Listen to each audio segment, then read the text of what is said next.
NTI Day 21, 4th grade reading. Today for 4th grade, all you're going to do is listen to a story, but make sure you listen because you will have to use this story later on. The Girl Who Loved Spiders. I hate spiders. That was the first thing you should know about me. My mom and I just moved from New York to Florida. That's the second thing you should know about me. We moved because my mom got a new teaching job at a university here. Before we moved, my best friend Billy told me all kinds of creepy stories about spiders that live in Florida. My brother knows a guy from there who got bitten by a brown recluse spider, Billy said. This guy was smart about spiders too. He shook out his shoes. He watched his step. His bite healed, but it was the worst. Mom has told me it takes 3 weeks to make a habit. It's only been a week since we moved, but I've already made one. First thing every morning, I shake out my sneakers. The second thing I put on my sneakers, even though I'm still wearing pajamas. Third thing, I always watch my step. Hey, not you, but 3 new habits. Hey, not 1, but 3 new habits. I blame them all on Billy. There they are, shaking out their shoe. I find Mom in the kitchen drinking a glass of orange juice. You awake, Louis? It's the crack of dawn. Too hot, Mama laughs. It's summer. Aren't those winter pajamas? I don't tell her that flannel is a better protection from spiders. Over breakfast, Mom discusses her plan for the day. It's the same as yesterday's. Unpack and settle in. Oh, Mom sits up straight in her chair. I found a dead scorpion yesterday. It was the perfect shape, not a leg missing. Fascinating, really. I saved it in case you wanted to see it. I gulped. No thanks. Great venomous spiders and scorpions. Mom shrugs. Okay, so what are you up to? TV? Mom frowns. There's always the trampoline, I mutter. Mom bought the trampoline the day after we arrived. It was as big and bouncy as can be. Something I've always wanted that Billy had. I just wish Billy were here now to teach me how to flip.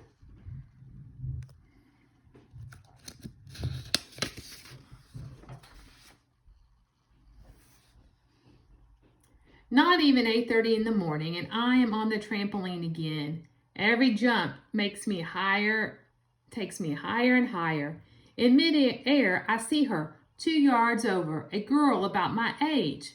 I keep jumping. The girl kneels before a bush in tall grass where all kinds of biting and stinging things that might be. She stays very still. Next, I see something in her hands, a pink ball. Jump higher. The girl clasps the ball. Poof! A white cloud explodes from between her fingers. I collapse onto the trampoline and scramble down. This I have to see. As I enter her yard where the grass is taller, I freeze. The ball in the girl's hand is a rolled up sock. A camera dangles from a strap around her neck. She carefully settles the sock on the grass. Then she raises the camera and peers through it. I look where she's looking, at a delicate shape against the bush leaves, like lace against green velvet. The shape is a gigantic spider web, whitened by whatever the girl clapped on from the sock. Photographers sometimes make spider webs more visible by dusting them with cornstarch. And that's what she's doing there. Using cornstarch that she had put in a sock just so she doesn't use too much onto the spider web.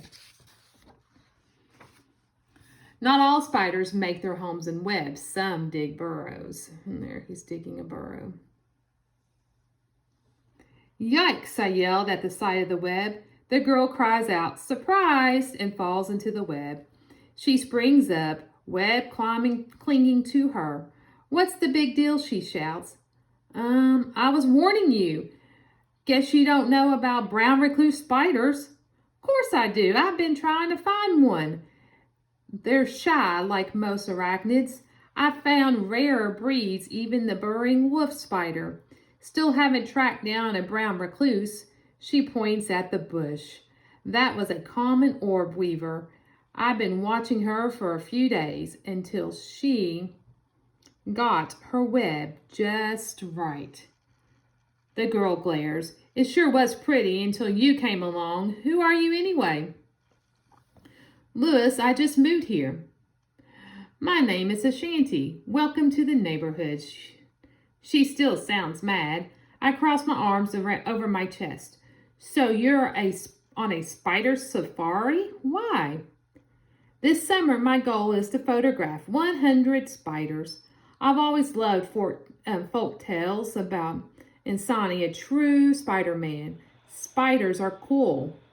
I don't think before I say, no they aren't. Spiders are disgusting.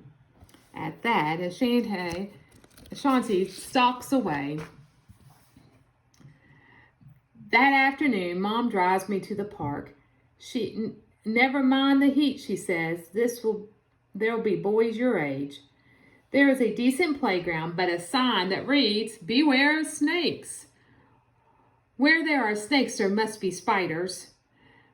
Ashanti would be in heaven. As for me, there were no boys my age. Two little girls sweated out on the slide. Mom wilts on the bench, and we drive home. We turn onto our street, and we see Ashanti crouching by a flower pot in the front yard. A woman kneels beside her. To my horror, Mom stops and gets out.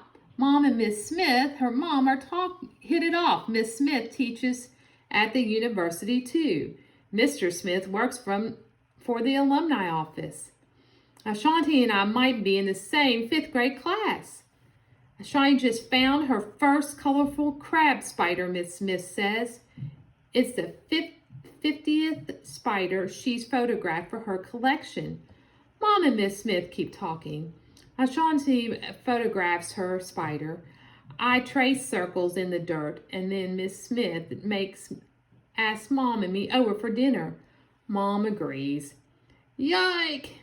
Ashanti rolls her eyes. She doesn't exactly look thrilled either. Okay. Many crab spiders use camouflage to catch their prey.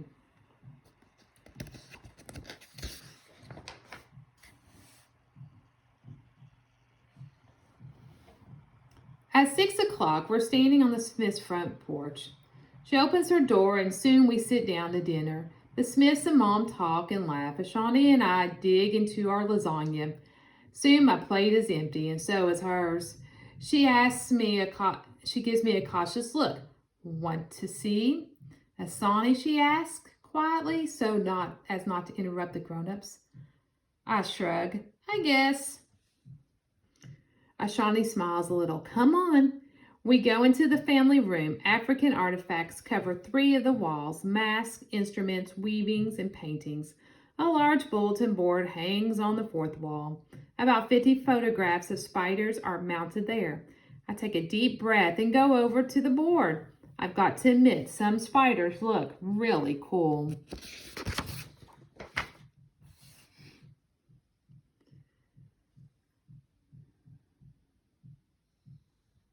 Ashanti points at a painting and says, that's Asani. I move closer to see the powerful-looking spider standing upright, flexing 6 of its 8 legs. The spider has a man's face and 8 eyes. Some legends say that he created the sun, stars, and moon. Nice guy, huh?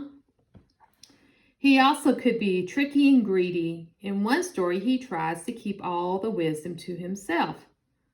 Suddenly, Miss Smith calls from the kitchen. Ashanti, quick, you've got to see this. She turns and runs from the room with me at her heels. Mr. and Miss Smith are appearing at a baseboard. As Shawnee presses close. Brown recluse, Miss Smith whispers. As Shawnee gasps in excitement, she grabs her camera and adjusts the settings. Mom holds me back, although Miss Smith reassures her the spider won't hurt you if you don't hurt the spider.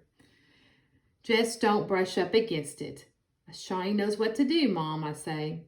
She glances at me, surprised and smiles, and then she adjusts the zoom on her camera and snaps the picture. 51, she exclaims. Later, after Mr. Smith has caught the venomous snake on a glue trap, Shawnee tells me that there's an interesting looking web woven through my trampoline net. I spotted it today on my safari, she says, grinning. I want to photograph it. Stop by tomorrow if you want, I say. It'll be early in the morning, that's the best time. I probably will be awake. Just don't be bouncing, okay? You might wreck it. I don't want to do that, I say.